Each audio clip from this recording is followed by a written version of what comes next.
Good morning and welcome to Chris & Co, the show looking at what affects business in Kent, with me, Chris Price.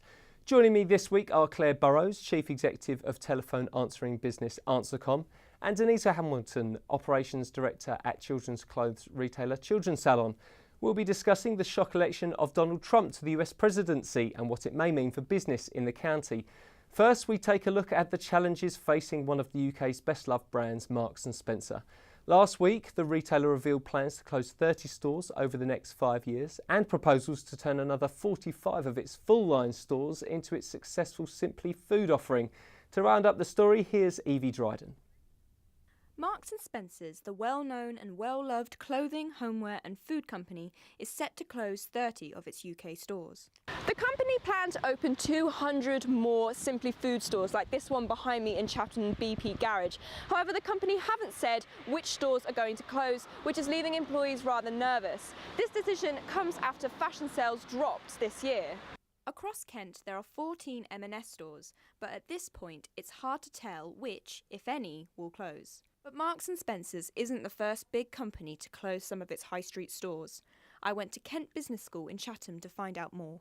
If Brexit and the election in the US is to do with a refocusing of how we believe globalisation is a good thing or a bad thing, if it's seen as a bad thing, then a lot of the large organisations that depend on global trade and global flows of shopping, of clothes, like Primark and other companies, they're going to have to change their business model. This is Evangeline Dryden for KMTV.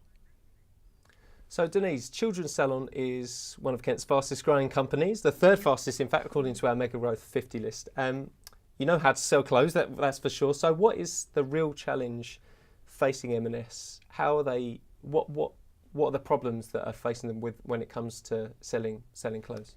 Well, I think M&S has had the same formula for a long time. A lot of their customer base, their core customer base, is now getting a bit older. They've been trying to expand their customer base by going after the younger consumer, but the younger consumer buys clothing, I think, in different ways. You know, I know they've brought Alexa Chung on board for, you know, trying to revive their fashion offering, but a lot of the people who they're going after, you know, they shop online, really. So I think they're going to face an uphill challenge there. The revenues at Childrensalon have grown 213% in the last 4 years. What have been the key strategies that have increased clothing sales at your company? I think one of the reasons for our success has been customer service. Our customer service is, bar none, you know, the best in the industry. You can reach us by phone, by live chat, by email, and we get back to our customers very quickly. We've also over the past year and a half really beefed up our marketing and through social media, email, and that's really affected our business a lot. And then we've honed in on key markets, again through marketing and with better product assortment, and again it's worked very well for us. So are any of the things that you've described there anything that Marks & Spencer you think maybe could be doing better, could be taking advantage of in the way that Childrensalon has? I think they could have a better digital site, a better website. Their website is, I wouldn't describe it as user-friendly. No. If you want to find something, you really need to kind of take time. So I really think they could focus on their website and making it more user-friendly, and that would probably help things. Claire, you're obviously not in the retail sector, but you are a consumer. You've been to M&S before. Is there anything that you think that they do particularly well that maybe they should be focusing on anymore? I think the food is their big seller, and maybe because of that they've put all their efforts into food. And I don't know how they're structured, but I believe that the clothing area has been let down as a result of that, perhaps. You also can't buy their food online. They don't deliver, whereas somebody like Waitrose or Ocado, they deliver. I know their food is doing really well, but I think if M&S implemented online delivery, that would really help their business. They're shutting 30 stores, and a list has been published of speculating some stores which might close. Maidstone and Tunbridge Wells were some of those that were mentioned. Is there a change in the way that, why would stores there, Tunbridge Wells has got about 3 in the same area, Maystone's got a couple very close together. Is there a change in the way that people are shopping that maybe retailers need to be addressing? I think, or we touched on it when we were chatting earlier, was the fact that Tunbridge Wells, we have 2 big Marks and Spencer stores, and one's in a retail park where you don't have to pay to park, whereas the other one is in the Victoria Centre, and people just, I don't think, go there quite as much as they would the other side. And with the road links hopefully improving in Tunbridge Wells, it just makes it much more accessible now. But you can't get clothing there. It's just it's M&S home. How much does something like perhaps having to pay to park in a town centre have an impact on whether or not a store is successful, do you think? I think it's huge, because it's a pain in the neck to pay. The phone payment has helped, but to just kind of find your parking, and then you've got to go to the machine, and then you've got to pay, and then you've got to go back. It's just a lot of hassle if you can find a parking space. And it's easier online. And I think as well, having, and I know what you're saying about the online shopping, but I think having the stores in the garages, they're almost becoming like the little shop, so that you don't have to order. If you need something last minute, you just nip down to BP garage and pick something up, whereas that's not been accessible until now. A lot of the food chains seem to be doing that a lot more, where they're open later, so you don't have to worry about online shopping. Sure. Okay, right, guys, thanks very much for your input there. Moving on now. It's the story which has stunned the world. Donald Trump, the one-time rank outsider and Republican nominee for the US presidency, defied all polling and media predictions to beat Democratic candidate Hillary Clinton in the US elections this month. Despite his divisive views and policies, which have included building a wall with Mexico and banning Muslims, the rise of President-elect Trump is being billed as an opportunity for the UK to strike free trade deals in the aftermath of the vote to leave the European Union. We asked Dr. Catherine Robinson from Kent's Business School what the immediate impact of Mr. Trump's victory will be.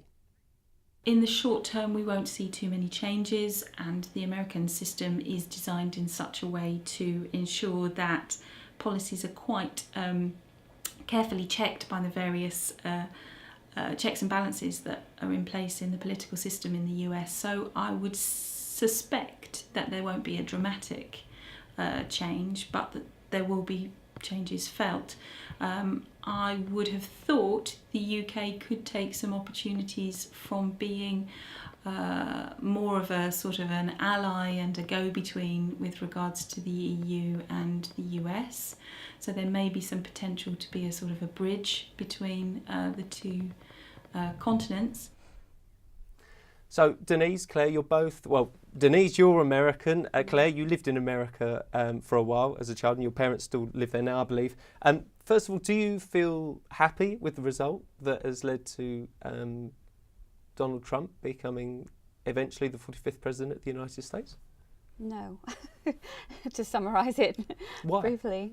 I wasn't happy with either candidate, really, and I don't think anybody in the country was thrilled with either candidate. I've never experienced anything like this in my life, but I think his election is just as much of a reflection on how much people didn't like her as well.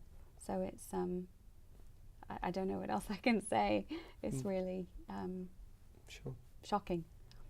Claire? It's divided so many people, which is interesting, and I mean, I don't know entirely if this is correct, but my belief is that he's probably the first politician that is head of government in either the US or the UK who is actually a businessman.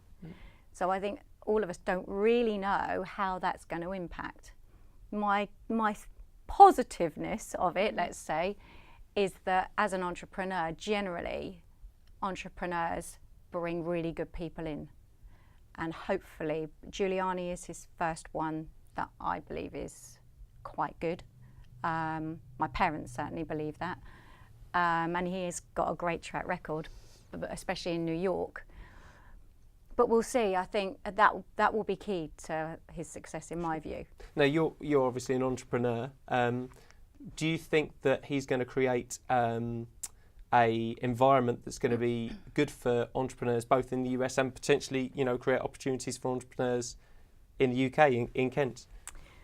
I'm not sure how that's going to pan out, because I'm not sure the US or ever really have been good at working in that way. Maybe it will help the fact that he's a businessman. I don't know how it's going to affect us with Brexit. I think everything is everything's been thrown up in the air and everyone's waiting in limbo, both here and in the States. It's going to be interesting to see what happens come March. And as Donald Trump gets his way in, the impact it's going to have. It's interesting times. It is interesting times. Denise, your business trades internationally and has grown hugely through that. Yes. The election of Trump has been seen by some as an anti-globalisation kind of reaction, a protectionist, the rise of protectionism. Are there any concerns that his election may cause any issues when it comes to trading internationally? Actually, just I think on a purely kind of economic/trading outlook, the Obama administration wanted to punish the UK because of Brexit, and Obama literally said, "You're going to be at the back of the queue." Whereas Trump is saying, no, actually, the US and the UK have a special relationship. The US is at the front of the queue, so the UK is at the front of the queue. So, on a purely trading perspective, I don't think it's actually made things worse for Trump to be president, just on a purely trading basis. Of course, he, after his meeting with Nigel Farage, apparently restored the Winston Churchill bust to the Oval Office. I mean, that's a symbol of that kind of relationship that he wants to build, no doubt. What would allay any of your concerns, Claire, about a Donald Trump presidency? I think one of the things that I've been listening to a lot of the journalists talking about him and how he defied every poll, and I heard it said that all these companies that do the polls on our behalf must be about to throw away their research to say we got it wrong on both counts. He's a good actor, and I think everybody underestimated the fact that he's such a good actor. Everywhere he went, he played the media superbly, and he beat her in that way. So I think because of that, we don't really know him yet, because everything at the moment, I think, is very much he's still acting. You want to get to know the real Donald Trump. I think the key to Donald Trump's success will be who he brings in. Sure. What opportunities do you think, other opportunities do you think there'll be for businesses this side of the pond with his election? You talked a little bit about him. I hope we have a special, they're already talking about a UK, US, Canadian trade agreement. Hopefully down the road we can see something like that. It would be brilliant if there was free trade between the UK and the US. That would be phenomenal. So we'll see. Claire, you set up a business here in the UK. There are Americans that have come over to the UK to set up a business. Do you think that we might see more Americans coming to the UK to set up a business in light of his election, briefly? That would be interesting. I think we, as a nation, can learn a lot about customer service from the US. And it would be great to have some nice Americans coming over and working in our call centres and in our businesses. I think it's great. Denise, briefly, what do you think more people come over? I agree with the customer service outlook. The US is very, very customer service based. Got it. And I think the UK could learn a lot from US customer service. Guys, thank you very much for your input there. That's it for the latest edition of Chris & Co, our show looking at the issues affecting business in Kent. You can keep up to date with all the county's latest business news at kentbusiness.co.uk. And you can follow us on Twitter at KentBusiness and join our pages on Facebook and LinkedIn. Well, thank you to Denise. Thank you to Claire for coming in. And thanks from myself. Thanks very much for watching. Have a very good day. Bye-bye.